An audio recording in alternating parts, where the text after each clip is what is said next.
আসসালামু আলাইকুম। আজকে আপনাদের সঙ্গে শেয়ার করব মাছের টমেটো দিয়ে ভুনা রেসিপি। এটা ছোট থেকে বড় সবাই বেশি পছন্দ করবে। যারা কোনোদিন মাছ খায়নি তারাও কিন্তু খুব মজা করে খাবে।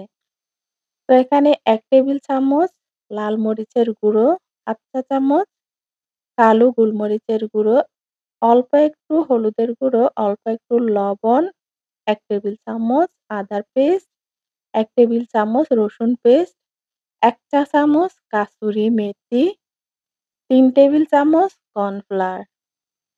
তো এই মসলাটা তৈরি করতে হবে মাছের সাথে মেশানোর জন্য। তো দিয়ে দিচ্ছি ১ ফালি লেবু, এরপর দিচ্ছি পানি। এখন একটি মিক্সার তৈরি করতে হবে। পানি দিয়েই এটা মিক্সারটা তৈরি করতে হবে। তো এখন যে মসলাটা তৈরি করেছি এটা মাছের গায়ে ভালো করে লাগাতে হবে। তো মাছে ভালো করে আমি লাগিয়ে নিচ্ছি। মাছে এভাবে করে এপিঠ ওপিঠ দুপিঠেই কিন্তু ভালো করে মেখে নিতে হবে। মাছের সাথে ভালো করে মেখে এরপর রেস্টে রেখে দিতে হবে ১০ মিনিট মতো। যাতে মাছের ভেতরে লবণ, মরিচ সবগুলো ভালো করে ঢুকে। তো এভাবে মেখে নিচ্ছি ভালো করে। আপনারা কাশ্মীরি লাল মরিচের গুঁড়ো ইউজ করতে পারবেন। এগুলা কিন্তু ঝাল কম। এখন কাশ্মীরি লাল মরিচের গুঁড়ো আমাদের বাংলাদেশেও কিন্তু এভেইলেবল পাওয়া যায়। তো ১০ মিনিট পর এদিকে একটি সসপ্যানে আমি তেল দিয়ে দিচ্ছি পরিমাণ মতো, মানে ৩ থেকে ৪ টেবিল চামচ মতো।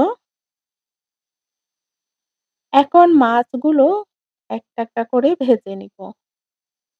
তো সবগুলো মাছ আমরা মাছ যেভাবে খাওয়ার জন্য একদম খাওয়ার জন্য ফুল যেভাবে ফ্রাই করি এভাবে মাছগুলা ভেজে নিব।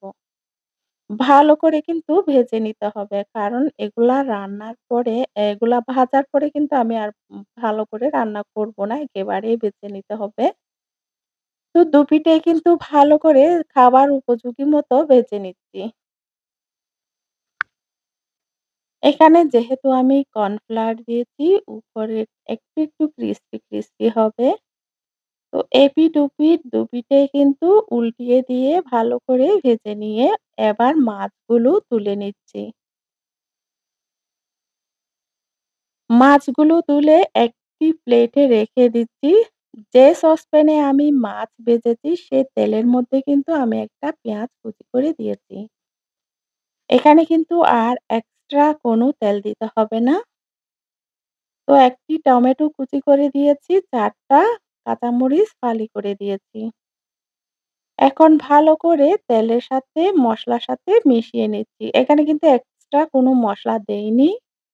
জাস্ট মাছের সাথে যে মসলাটা বাহির হয়েছে মাছ থেকে তেলের মধ্যে সেই মসলাতেই কিন্তু পেঁয়াজ, টমেটো, কাঁচামরিচ একটু নরম করে নিয়েছি। তো এখন একই সসপ্যানে আমি মসলাটা তুলে নিয়েছি, পেঁয়াজের তুলে নিয়েছি। তো মাছগুলো আবারও দিয়ে দিচ্ছি। মাছ দিয়ে এখন যে পেঁয়াজের মিক্সচারটা তৈরি করেছি এটা উপরে দিয়ে দিচ্ছি।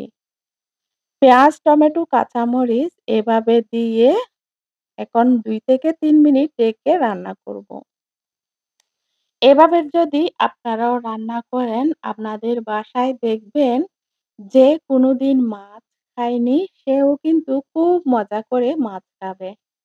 এখন দিয়ে দিচ্ছি ধনিয়া পাতা কুচি, এরপরে ঢাকনা ডেকে ২ থেকে ৩ মিনিট রেখেছি চুলায়। দেখুন কত সুন্দর কালার এবং খেতেও কিন্তু দারুণ টেস্ট। ভালো লাগলে লাইক দিবেন। ধন্যবাদ।